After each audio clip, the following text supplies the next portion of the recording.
The best part of any install, right?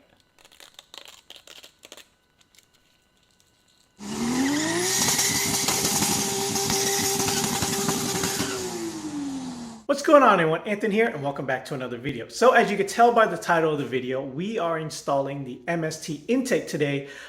This was actually supposed to be here 2 weeks ago.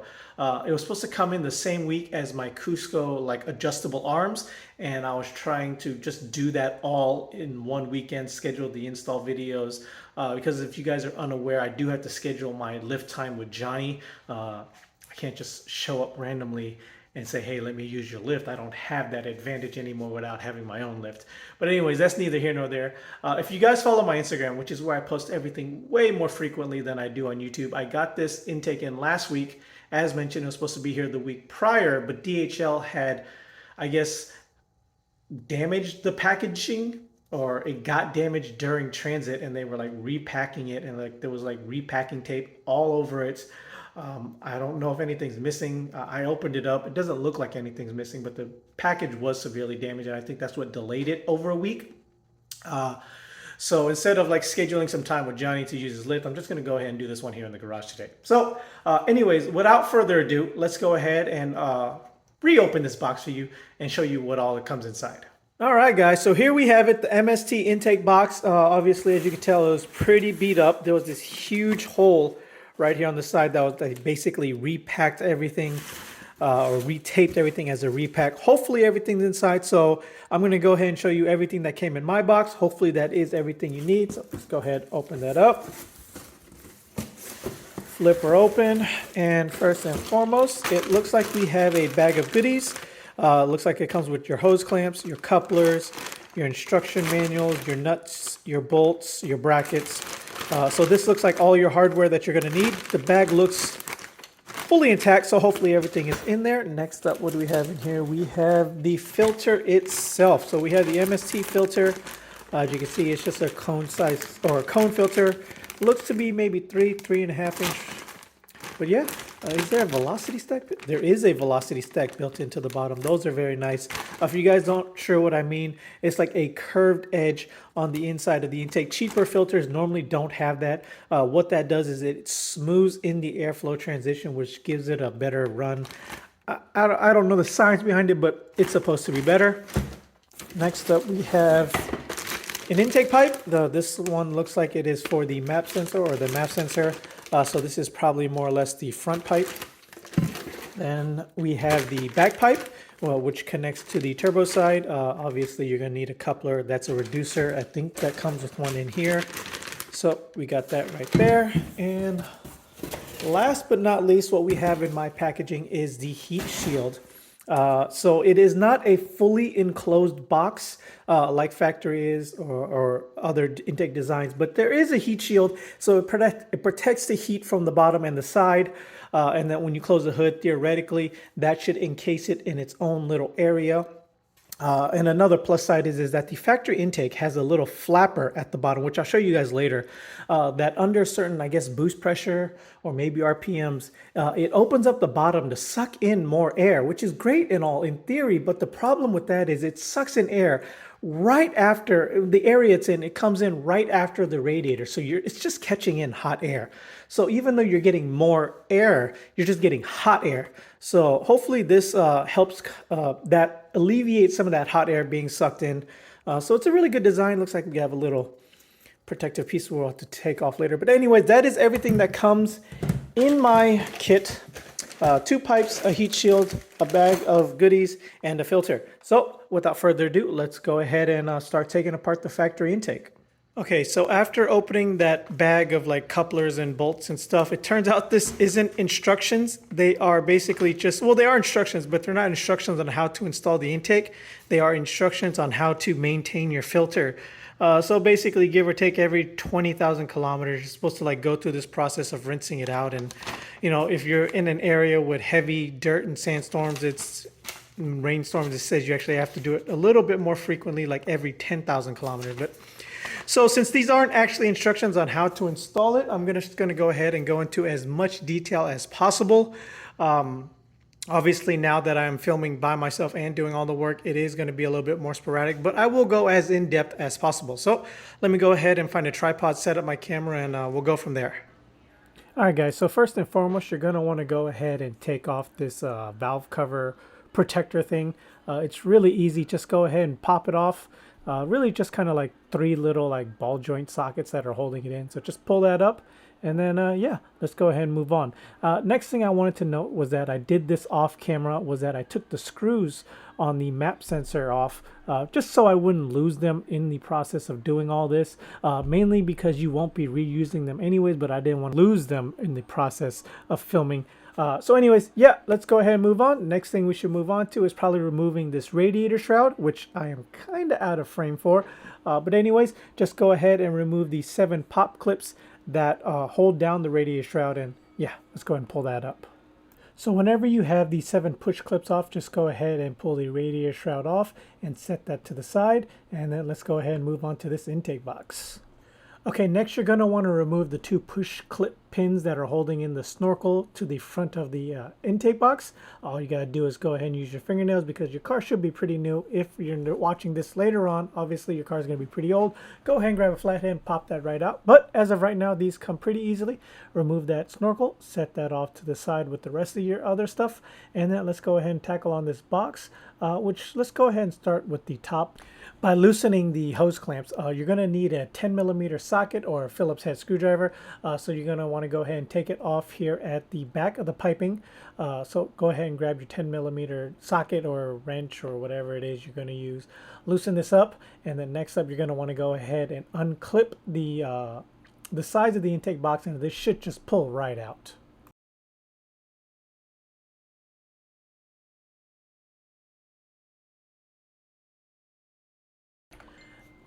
Next, just go ahead and pull out the map sensor and then kind of like unplug all the hoses that are connected to the intake box via the vacuum lines, and then just go ahead and set that off to the side.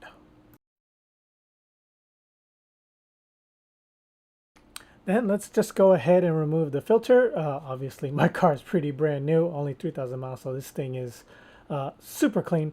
Next up, let's go ahead and figure out how to take out this bottom box, which I believe it's just held in by a bunch of push pins, and then really the factory hosing that's kind of like holding it down from the sensor. That's for the vacuum port. This is the vacuum port that I was talking about with the little flapper right there. Basically, when this thing is under pressure, it just opens up that flap right there and just sucks in nothing but hot air. So let's just go ahead, unplug this, remove the hosing, and then pull this box out.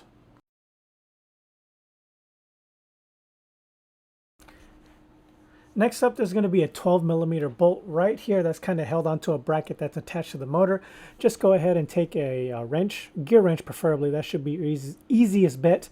Once you get that on, just go ahead and try to pry it loose. Go ahead and be careful. Obviously, there's a lot of sharp things back there. Once you break it loose, it actually comes off pretty easily by hand. As you can see here, I'm just kind of like wiggling it out by hand once I broke it loose.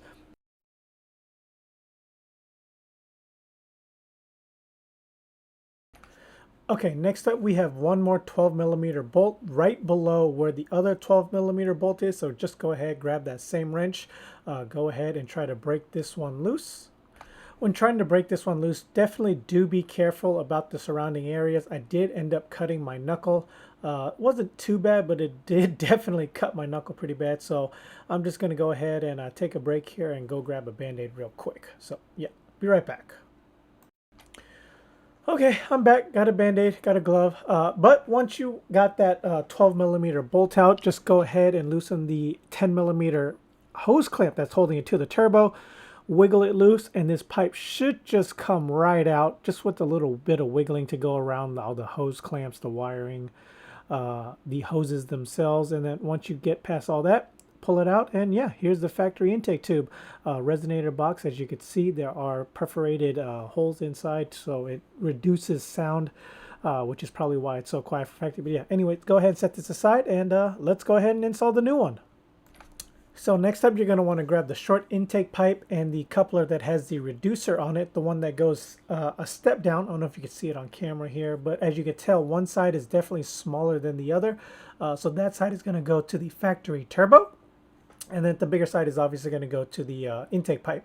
So just go ahead, put that on, put the worm clamps on, semi-tighten them down because obviously you're going to want to wiggle these around to get it adjusted into place. Once you do that, we'll go ahead and move on to the second intake pipe. Okay, here I'm just trying to wiggle the back pipe onto the turbo and align it just right so that way I can put the front intake pipe on. Once this is all squared away, I'm going to go ahead and semi-tighten the clamp down at the turbo. That way I can still rotate it in any position that I need it to.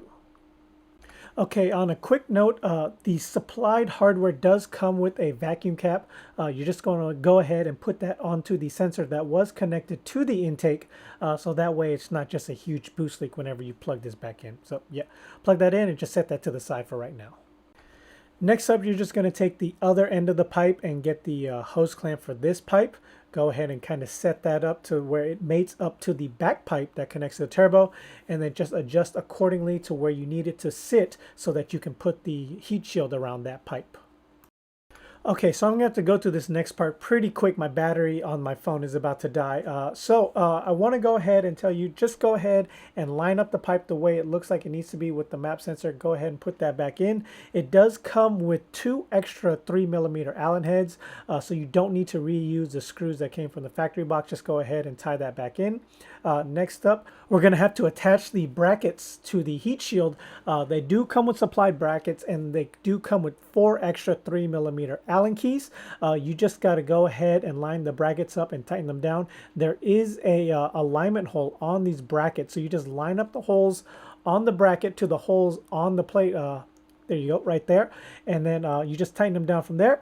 And then after you get those tightened down, once again, those are 3mm. They do have these factory little like push clips or rubber mounts that sit right here on the factory brackets. You don't need those anymore. Just go ahead, pop all 3 of those out, put those back onto the factory box, and let's go ahead and bolt down the heat shield. It does come with a factory supplied 12mm bolt, a washer, and a 13mm nut.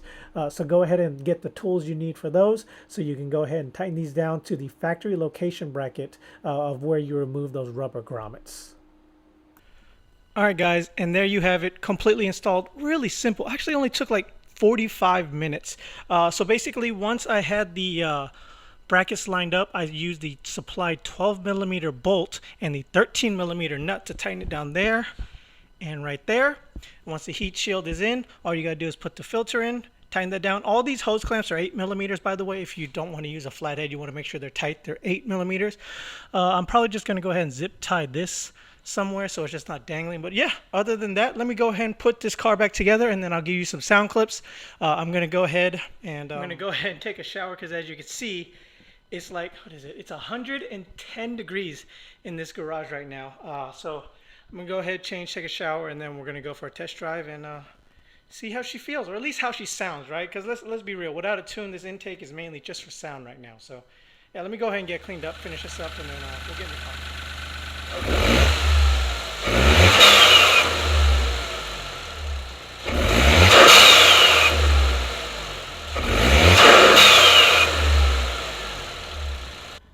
Okay guys, so you heard the sound clips from a standstill. So now what we're going to do is, now the car's warmed up, we're going to go ahead and take a test drive.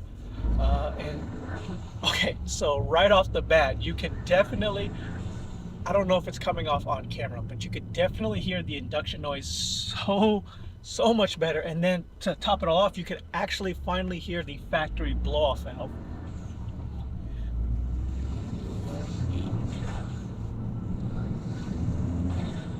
Hopefully that's coming off on camera.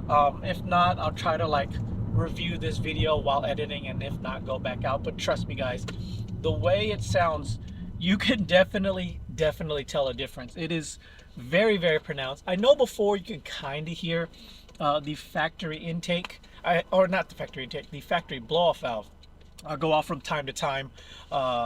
Very randomly, very seldomly you would hear it. And even then, like, your radio would have to be like semi-quiet. But now you can definitely hear all the induction noises. You can definitely hear all the blow-off valve sounds. And now MST claims that this car makes, or this intake makes about 16 wheel horsepower, just throwing it on. I don't know if that includes a tune or not. But they claim 16 horsepower, so we're gonna go ahead and see it.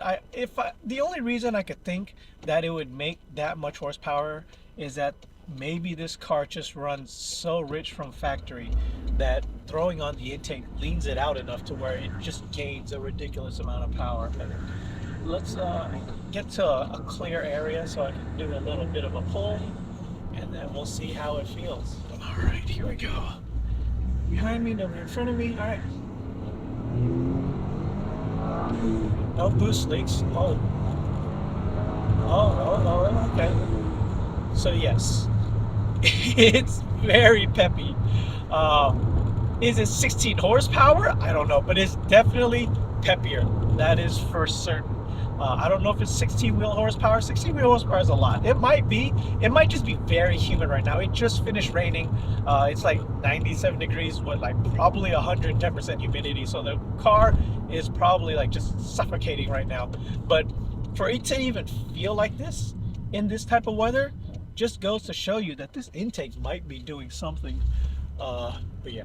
Anyways, guys, that is just my quick review of this intake. Obviously, you know, I'm just kind of like driving around right now. So far, no check engine light, no cell. But we'll see, you know, maybe once the car like starts to like warm up to it or get a feel for it. I don't know what's gonna go on. I feel like if it was gonna trip, it would have tripped by now. Because I wasn't able to schedule some time with Johnny, the lighting in my garage is terrible, so a lot of the footage is going to be blown out and fuzzy because of how dark it is.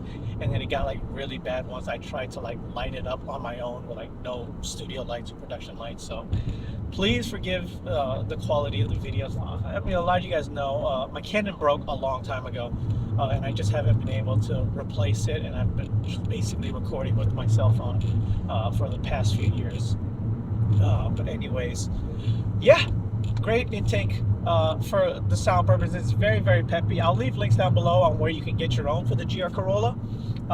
And if you guys are interested, I'll come back in a couple weeks after having the car with the intake for a little bit and give you more of a long-term review on everything, all the going on. Did a check engine light come on? Did it actually make more power and like better temperature? Anyways, thanks again, guys. So for the people that stay this long in the video, they seem to be enjoying this sticker giveaway quite a bit. You know, I've given away 4 or 5 stickers now, and you guys seem to enjoy it. So for this video, go ahead and comment MST Intake.